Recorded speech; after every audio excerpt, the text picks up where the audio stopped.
Welcome back to Rusty Old Steel, and this week I thought I'd do something a little bit different and tell you the story of one of my cars that I've had for a lot of years. Let's go and find out what it is.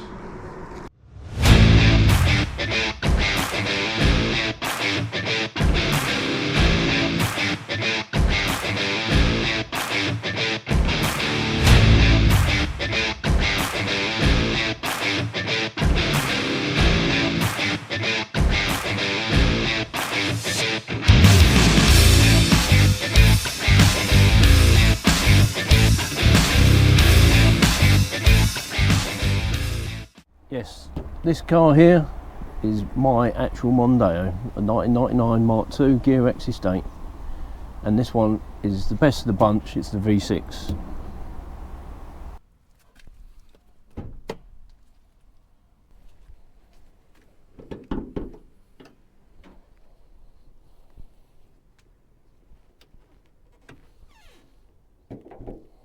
So here is that silky smooth V6 that I was talking about. That this puts out about 170 horsepower in this standard form. They did do a higher horsepower version in the ST200, but this is just the plain and simple 2.5 standard with standard inlets, throttle body and injectors. So I'm a big personal fan of these Mondeos. I have actually owned, I think, 8 over the last sort of 20 or so years, going right back from my first one was actually a Mark 1 V6, and that's when I fell in love with these engines because they are absolutely silky smooth. And going up to this one, which is my Mondeo Estate, this is actually the second time I've owned it, believe it or not. Mondeos themselves have actually been around for 32 years now. Shows you just how old they are, and people still regard them as a very modern car. And I suppose to a degree, when you compare them to the old Sierra that they replaced, the Sierras were getting very old-fashioned compared to these. But yeah, this particular car is a 99 model, as I said, and it is 26 years old. It is on 105,000 miles, and it's a fantastic car, and still runs good, to be fair. It's starting to show its age with a few bushes that's getting tired, the typical Ford wheel arch rust, which happens to most Fords of this era, but I'll show you that in a minute. But really, apart from service items, this has been a very, very good car. So the story of this car began all the way back in 2016. If you've watched any of my other videos, you'll see that I've had Cortinas over the years of various sorts, and I got to know a chap who had a Cortina as well, and in the barn where he stored it was this very car. So this was my friend's granddad's from about 2 years old. I've actually got in the service history, there's still some of the service history from when he owned the car. And obviously what happens often with old people is they can't drive anymore, so the family take the car on, and this was the case with this car. And it ended up getting stored in my mate's barn where his other cars were stored, and that was that. So, and then often happens with these big places, landlords decide to sell up. This was the case in question, and this car had to go. He didn't have a lot of time, and he couldn't be bothered with time wasters trying to sell the car. He knew I'd owned a lot of these in the past, and he said to me, "Do you want it?" I said, "Yeah, of course," because this at the time had done, I think it was 55,000 miles, which was unbelievable. Even then, it was low mileage. So, yeah, I had the car dropped at my house. All I had to do, because it had been so well looked after over the years, fair play to the previous owners, was I had to put a new battery on it, and I had to replace the fuel pump because I think it had been sat for about 6 years, and it went straight for an MOT. And to be honest, I picked up engines, car parts, all kinds of things in this. Obviously, having old cars over the years, you're always picking up spares from people, and this was a very, very dependable, reliable, very spacious workhorse. So I'm trying to think how many years ago it was. Eventually I got bored, you know, things happen. I decided to sell the car, and that was that. So fast forward to, I think it was March of this year, I bought it back and took it to a load of shows, did camping with it, and it's been a very good car. So this is an early Gear X of 99, so it's actually got the auxiliary warning system that all lights up and tells you when your doors are open. It tells you if you've got any bulbs out, if you've got, you know, any, if it's cold outside, if your coolant's low, all that kind of thing. Now on the, after 99 they did a, I guess like a facelift where they changed all the wiring loom and everything, and that was deleted. So any of the ones you see with the climate control, which were the later ones, they don't have these, which is a bit sad really, but it is cost cutting, I guess, by Ford. So it has air conditioning, which works nice and cold because I had it gassed up, and that works beautifully. All the condenser and everything is in very good order. The heaters is also very good. It has, speaking of heat, it has heated seats. They work very, very good as well. Stereo is missing because Omega. Coming soon. Don't worry about that. I've got a sunroof, and I've got one of the biggest load spaces you've come across in a car for ages. Look at all that, and that is a lot of my spares really, mostly Cortina parts, so I can actually work on the other, on my Cortina that I've got in there. But yeah,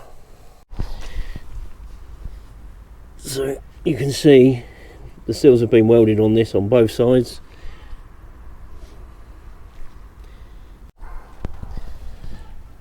So as mentioned, rusty arches are not horrendous, but they will need doing very, very soon. It wouldn't be a Mondeo without cracked bumpers. Front one too. The front ones, especially on Mark IIs, are a lot more brittle. The back ones on an Estate are probably tougher because they're the same as a Mark 1, pretty much. So apart from like the slightly scabby bits, the paintwork on this is actually in very good order. It was a very well looked after car, even with me using it as a workhorse. You can see that with a good bit of polish, and if I replace those bumpers and that, it would make a really, really nice car again. So that is my plan, to do something with this. Maybe go up and see Marcus and do something with him, with his Mondeo as well. He's got a Mark 1 now. So if you haven't seen that video, check that out.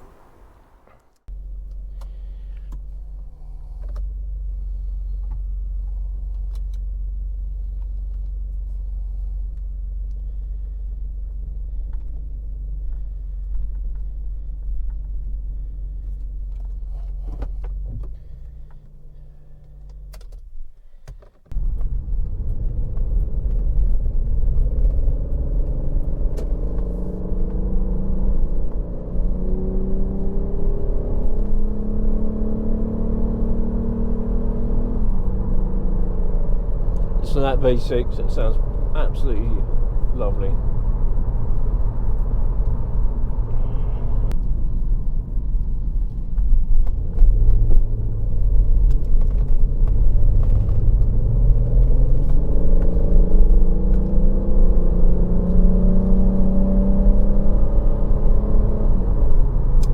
So what is this 20-something-year-old Ford like to drive?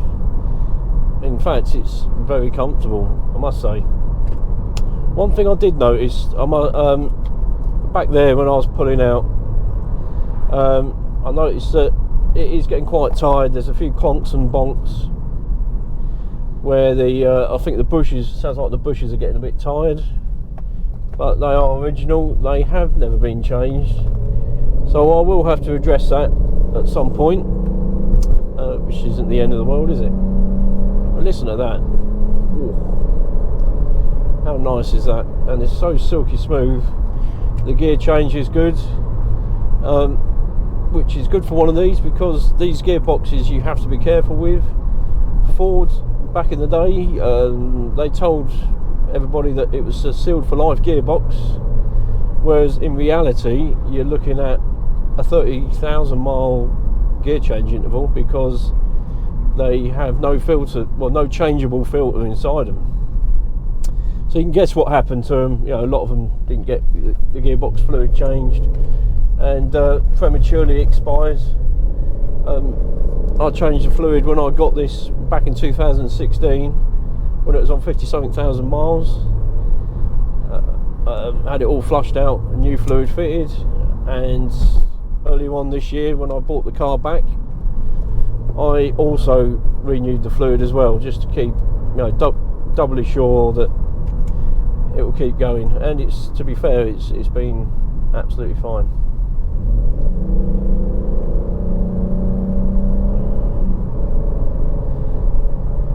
But yeah, she cruises lovely. It's comfortable. I've got my heated seats, I've got my air conditioning, I've got my stereo. When it works, I've got to put the code in because the battery's been disconnected. Very, very comfortable seats, power steering. Yeah, I say, very smooth ride, with the exception of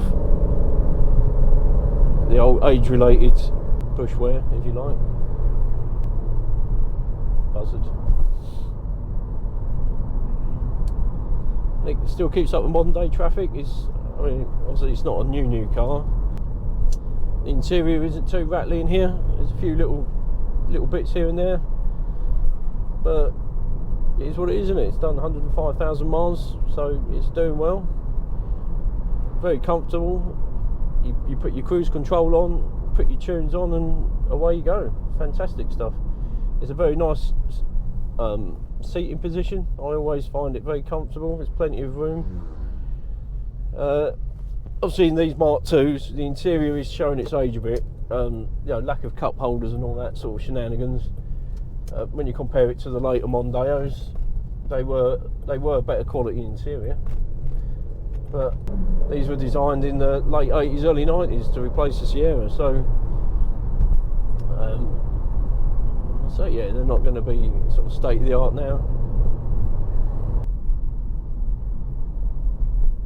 I think out of all the Mondeos I've had over the years, this one had to be by far the nicest one I ever owned. You know, from 55,000 miles to take it up to where it is now at 105, albeit a few years in between. And I've taken the car everywhere. So this year I had no Cortina, as you probably know, because it's still in my workshop. So I thought I'd take this to some of the, like, you know, more retro shows. There was Baston, which is at Brythorpe Castle in Lincoln. I took this up there, had it on display. Got very, very positive feedback from a lot of people, reminiscing of when they used to have them. I also took it to Rustival, which was Hubnut, Steph from I Drive a Classic, and Matt from Furious Driving at the British Motor Museum. And lots of people there remember either owning them or going on family holidays in them. Very, very fond memories of these old things. And you know, there's just very few of them left on the UK roads now. So, you know, I think they are a very good, underrated, not quite classic yet, definitely not classic, but they're very, you know, they're getting retro. They're getting in that sort of in-between stage now, where they're disappearing off the roads, but they're not quite a classic.